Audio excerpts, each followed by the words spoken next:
Welcome to this community newspaper Facebook party, Excellence in Education. This is Marta Perez, and our mission is to expose and inspire excellence in education. Before I introduce our very important guest, please note here at Community Newspaper, we use all the safety precautions. We wear masks when we walk in. We use hand sanitizers, temperature checks, and use all this great plexiglass between speakers. So, also, please follow us on Facebook and send questions via our chat room. Now, please allow me to introduce a shero in our community, especially today, Commissioner Raquel Regalado. She's not only beautiful, she is deeply committed to the people of Miami-Dade and issues to improve their lives. She is an accomplished attorney, a mother of two, a former school board member, a radio host, and now commissioner in Miami-Dade County. Our community is so lucky to have such a talented, brilliant, and committed public servant. Welcome, Commissioner Raquel Regalado. Thank you. Thank you. Thank you. And I'm your commissioner. Uh-huh. Yes, I'm your commissioner. So thank you. But thank you so much. And I miss you. I miss you. So we spent 6 years together on the school board. Yes. And I'm so happy that you're doing the show. This is wonderful. It's a great opportunity to talk about ed and to talk about all the issues that impact our community. I am the first school board member on the county commission. I thought so. First former school board member on the county commission. So we are actually working on a lot of items to help the district and to really create, that continuity between what's happening at our school district and what's happening at the county. The county has amazing resources, and we're actually working on a few projects to really link those two resources, especially now, right? So I think one of the things that, people should consider during this pandemic is that now more than ever, we're cognizant of our public spaces, our parks, our libraries, the importance of connectivity, of neighborhoods. And we've really been talking a lot about that at the county commission and really trying to help people and navigate forward. Yes, as a matter of fact, I had a guest who said there is capital in where we live, because of course there's capital, we think of money, but there's also capital. There's intellectual capital. And also in living in a place that has nice bookstores and has nice parks, and that you enjoy life in those places. So I'm so glad that you're working on those things, because I know, because we were colleagues together on the school board, how one of the things that I always have said to people who have mentioned you is just how creative you are, because you would come for issues and you would bring a lot of creativity. And I think it has to do with the way your mind works. And I know that you're a patent attorney because you like gadgets and you like to think outside the box. And I think that is such an attractive and useful part of your personality.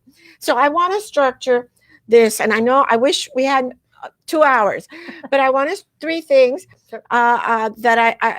three parts of this interview. I'd like to talk about your latest autism, some of the things that you've been doing that I know is very important to you, and your mask is about autism.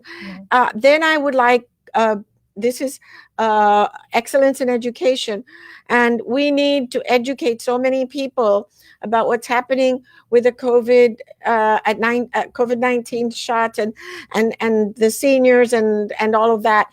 And people have a lot of questions about that. And I know that you can talk about as much as you can talk about to us.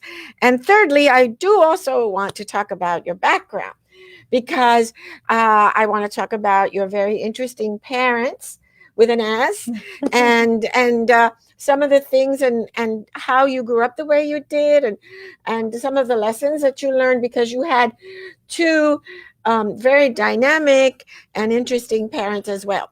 So let's start with your wonderful initiative that you passed this morning, Yes, right? yes, this morning. So Congratulations. yes, thank you, thank you, thank you. I'm very excited.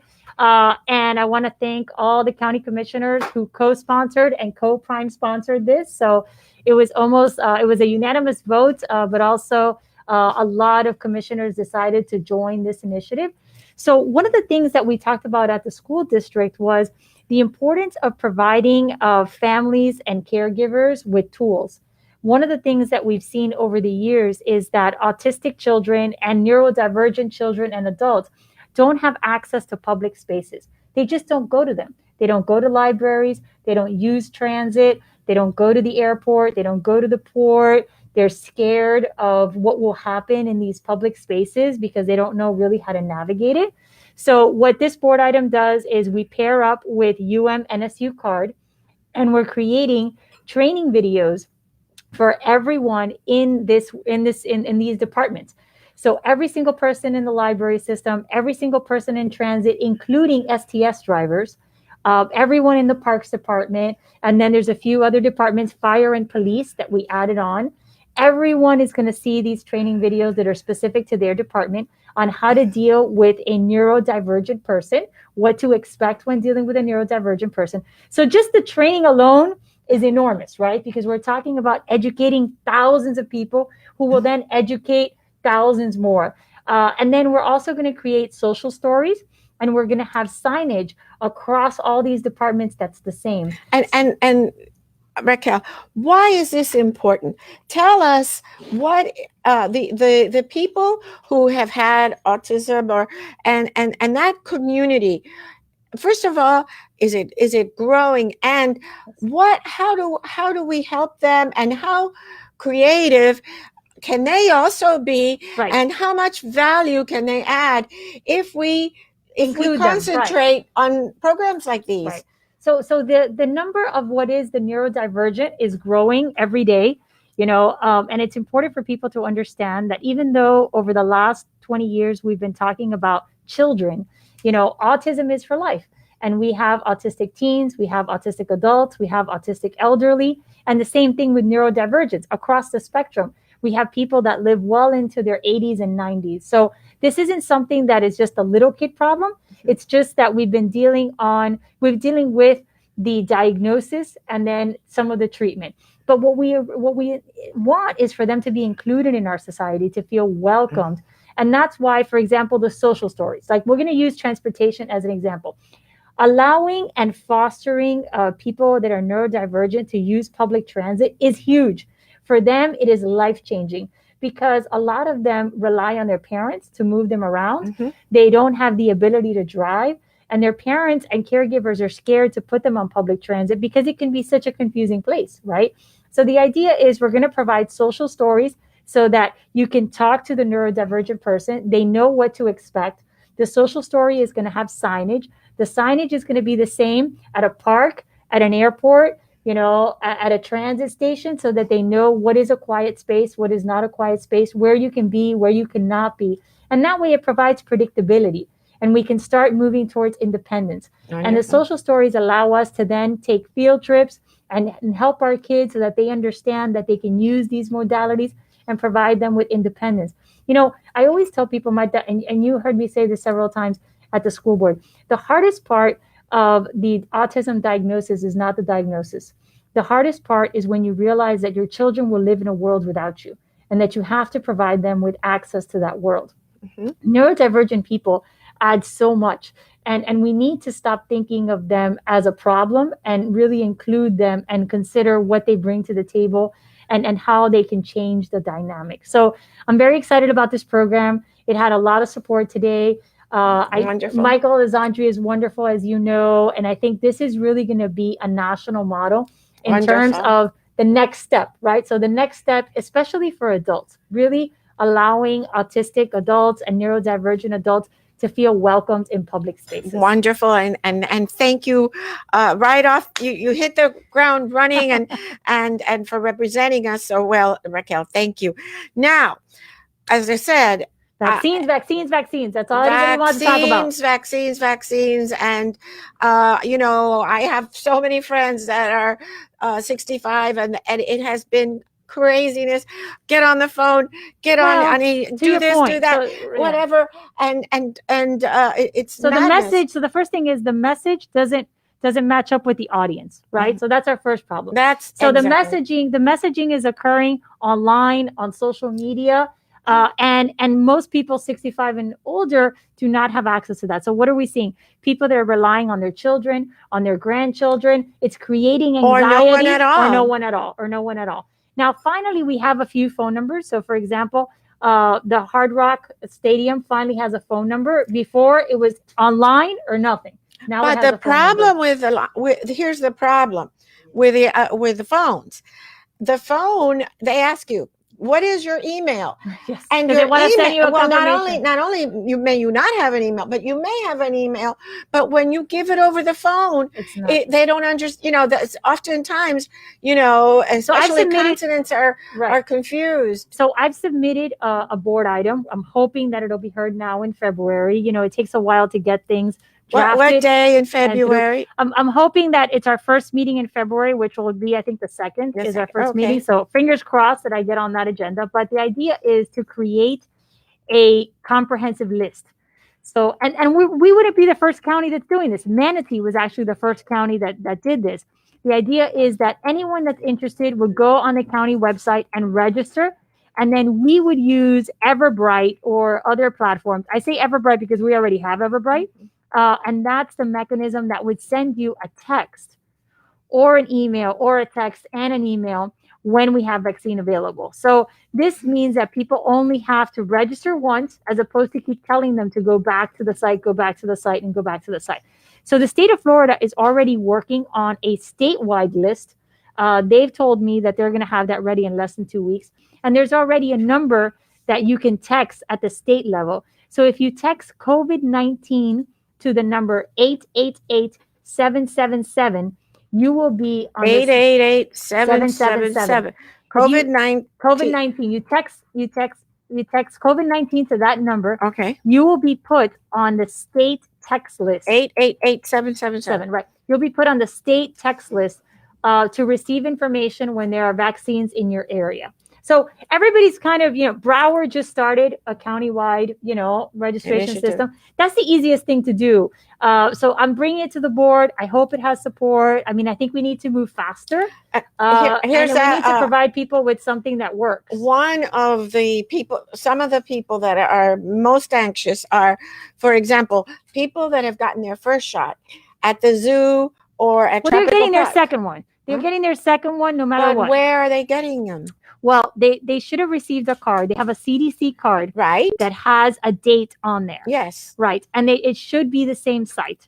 But So if it's closed, if they're closing the zoo and they're closing it's only Tropical. right. It's only closed because we don't have vaccines. So Right. the other problem that we're having is we open these sites, without really and they're not knowing. giving hours in those two places. They don't give hours to people. So yes, that you have to have it on such and such a date, but if the site is closed and you don't have a time, how do you know what to do? Well, what the county has told us is that they're going to reach out to those people 3 to 4 days before that date. Now, the question is, how are they going to reach out to you? What information do they have? But that's a little bit easier to navigate. I mean, in that case, you can email us, you can call us at the office. If you already got the first shot, it's just a logistics issue about the second shot. Where we're getting the majority of the calls is for the first shot, right? I mean, because just to put it in perspective, just so that because we get lost in these numbers. Miami-Dade County has over 465,000 people that are 65 and older. So when you That's hear half a million. that's almost 500,000 people, right? So when you hear the number, the county has administered, countywide, we've administered 100,000 vaccines. That's great. But we have close to 500,000 people that are 65 and over. So you have to put that in perspective. We're having weekly COVID meetings. And if you follow us, we can share the link. Who is So the county commission, it's a Zoom meeting and folks can watch. And we actually go through, we had our first one last week. And our first one, I requested information on the zip codes, information on the cost of the vaccination site. So the county is having COVID meetings On the vaccine. So we have a Zoom meeting once a week once a week. that is hosted by the chair, and the mayor participates. And then we have all the commissioners that want to be on. We also have the firefighters, and we have Frank Rawlinson, who's Can in the charge. public also The public can write. comment? Yes. Can they comment or no? I don't know if they can comment. Or I ask know they questions. can watch. I think you can put questions like on the side. Yeah, I think like right the now, chat like questions. a chat. Okay. But that is important because that's where you're going to get the latest, greatest as to where we are, what's happening, what we're considering. Great. And we're going to be talking about these issues. So that's I once know. a week. It happens either Thursday or Friday. Thursday or Yeah, Friday. either Thursday or Friday. Is Okay, what we'll it's call. looking at. People could call your office to find out Yes, what and we day can it send is. you. Yeah, we can send you the information. Oh, It's a okay. sunshine meeting, so anybody can watch it over Zoom. Good. And we're doing it over Zoom because we had our regular meeting yesterday and then today, but we have so many items that we don't have enough time to talk about COVID and the vaccines. So we're just doing it over Zoom since it's just like a sunshine meeting. Okay. And we're just getting updates on That's where we are. That's a great idea. Yeah. That's a wonderful idea. Yeah. Because I'm telling you the level of frustration, and you know how you're on strings with other people, and this place just opened. Go and just refresh. I don't know if you've heard the stories. You have, Yes. I mean, refresh. I got in, hurry up, and they closed this other site. Goodness, it's a disaster, which is why a comprehensive list, would be the best thing.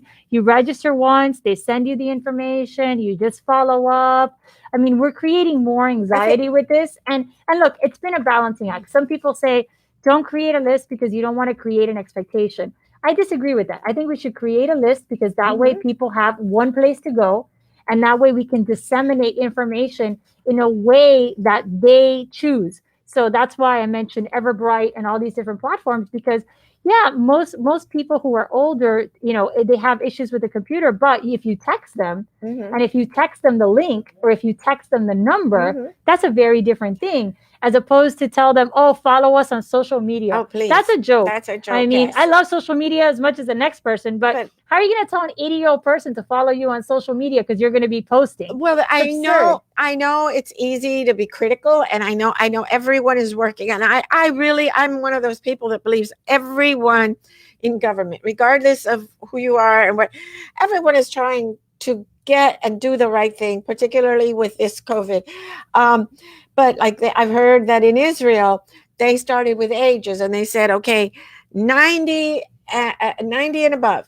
And until all of those people were not vaccinated, then they went to 80 and above and so forth. And maybe something like that, because as I say, oh my goodness, what chaos. Well, we don't even know what we know. So one of the reasons that I think a list would be important is because we have the numbers of how many people qualify, but we don't know how many of those people want the vaccine. That. So, for example, I represent a special needs community that is scared of vaccines. And you and I have dealt with that on the school board. How many parents don't want to give children vaccines? Oh my goodness, absolutely. I mean, every year we have this controversial bill in Tallahassee. Lauren Book brings it, and we try to make vaccines mandatory, and we get tremendous pushback. Yes. So, if we had a list, we would know how many people are interested, and then we can start working on this other group of people who, for whatever reason, are not interested in the vaccine, and we can tackle that. Right now, we have a scarcity issue, right? We don't have enough vaccines. So we can't change that. We can only ask for more, but while we wait for more, we should get organized and start figuring out who's on first. What is the glitch? As much as you know, why are we not getting the vaccines? Because it's my understanding the vaccines are there, but it's a logistics. I mean, do you think that? Well, right now the state requires us to use it within 7 days. So there's a pace, that we try to keep up with. When people say the vaccines are there, we're talking about that second dose, right? And that second dose is important. We can't use that second dose on someone else. That goes to the person who got the first dose. So that's the other issue. We were promised a certain amount of vaccines, and what they tell us at the federal level is there was a production issue. My understanding is that President Biden is supposed to sign, I think, 10 executive orders today, 10 today, just about vaccines in terms of the production and all things COVID related to see if we can accelerate the production. But while we wait for the federal government to figure out the production issue, and by the way, in next week and the week after, we're expected to have 2 more vaccine hearings, right? So there's 2 other vaccines. There's the Johnson & Johnson and there's the Oxford who go to the CDC. And those require less refrigeration. And one is one shot. shot. So this is like a moving target, right? So while we're waiting for the federal government to figure out the amount, let's get organized. Because here's the mistake that I think that we're making at the county level is that we're treating this like the testing. This is not the testing. For the testing, we had to convince people to go get tested. I don't know about you, but everyone that I know wants the vaccine. So like, we don't need to open 1 million places unless we have 1 million vaccines, and it's about deployment. We need to get organized and figure out where people are, who wants it, what's the quickest way, how do we get them there? Even basic information, like you're interested in the vaccine, what time can you go, where would work for you? This is all information that we could be gathering now so that when we get the vaccines, we're ready to go, as opposed to this constant like back and forth where we're trying to figure it out. I mean, I think we should use the time wisely. Well, let me tell you, we've had quite a few comments on our chat. Someone, and I guess it's someone who knows, says everyone will be contacted for their second appointment. Yes. And then we have, that's from our mayor, our wonderful mayor. See, everyone that got the first one will get the second one. Yes. And then Barbara Pond says, I think you've answered this. When will more vaccines be available for those that have not received it? And I think you just commented on that. And then our mayor again says, greetings to 2 wonderful ladies. It's a joy to see you both. Thank you. We lack adequate vaccines for the demand and fighting to get more. Hopefully President Biden will be able to ramp up production. It's a production. And then she writes, check www.miamidade.gov/vaccine. I will be stepping out to take another. Okay, thanks. Hi, Daniela. Yes, thank you so much for that information and the good work that you're doing and trying to keep us as safe and as efficient as possible. Thank you, Mayor Levine Cava. Now, because this is a show that is going so fast, I have known you before you were so famous because of your wonderful parents. Yes. And everyone knows your dad because, of course, he was the fabulous Mayor Tomas Regalado for the city of Beloved, I should say, the beloved mayor of the city of Miami. And he is wonderful. And there is a lot that he did before he was mayor that is very interesting. But so is your mom. Yes. Thank you. The beautiful Raquel Regalado, who you were named for. Yes. And not only was she beautiful like you don't look like her. No. You're both beauties in your own way. I look like my dad. In your own style. But not only was she beautiful, she was quite a fighter, and she was very well educated and a brilliant journalist. Tell us about growing up with your mom, Raquel Regalado. Thank you, Martha. Thank you. So my mother was fabulous. I was actually I was the child of a working mother, which in the 70s was not like a normal thing. My mother worked in radio. She actually went to Biscayne College, which is now St. Thomas. So she was a college grad. She came to this country as a teenager. And she loved journalism. She was actually obsessed with the state legislature.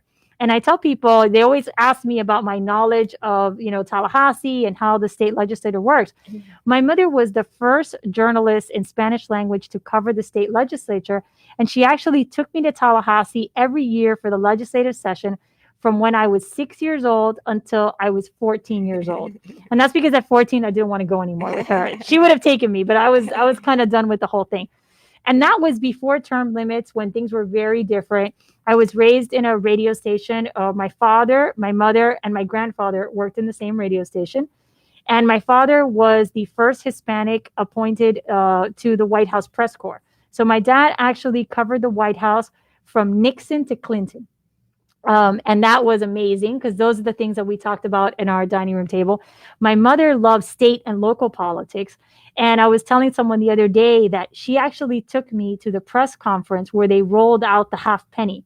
I was the only child there. There's actually a photo of like all the adults, and there's a little girl. I am that little girl standing there at the half penny press conference, right? So my mother loved local politics and really believed that it was her mission to educate people in Spanish language radio about how government works and about government accountability.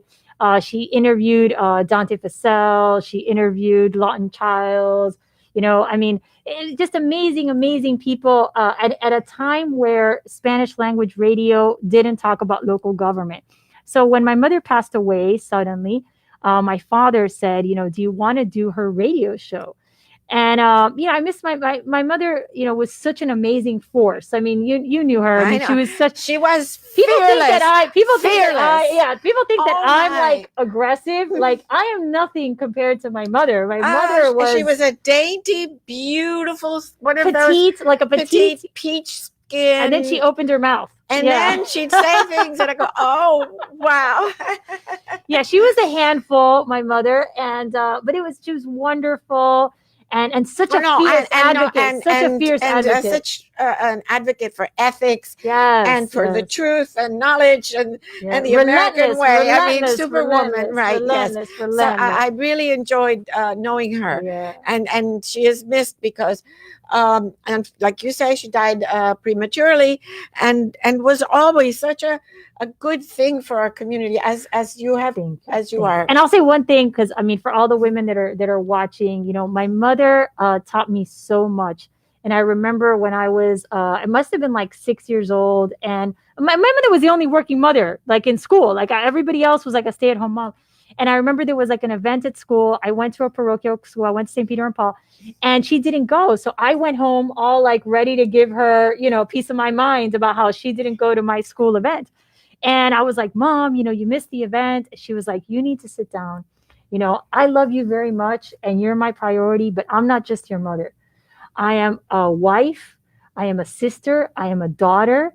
I am an employer. I am an employee. And she talked about all these responsibilities that she had. And she was like, I'm here for you. But if you need something, you need to vocalize that. And you need to tell me that it's important, because I don't read minds. I have a lot of things to do.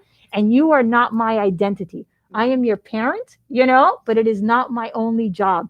And I remember sitting there like, okay.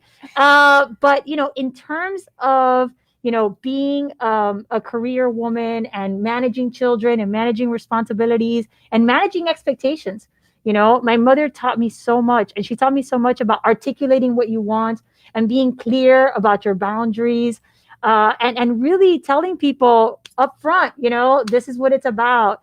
And she did me a tremendous service. And I think young girls today deal with all these issues because of social media about likability and about wanting to make people happy and wanting to be liked and not wanting to be seen as aggressive or as too assertive.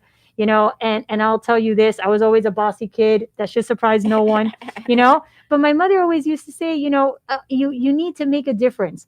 And if that difference upsets some people, so be it, right? Yes. But, the last thing I want you to be, she always said, you could be anything you want, Raquel.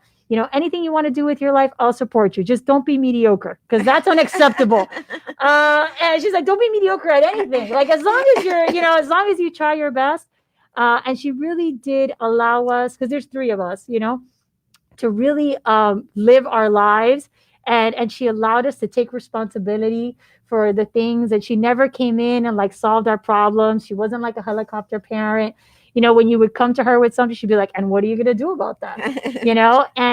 And it was difficult, and I see it now as a parent. That's a difficult thing to do, to step back and say, okay, like you have to deal with this problem. But she raised 3 people that were very well adjusted and that have done great work. And I'll say this last thing. My father's a Peter Pan, and there is, El Museo Cubano has a tremendous, new exhibit, which now they delayed the opening because of COVID, but they're going to be opening in a few months.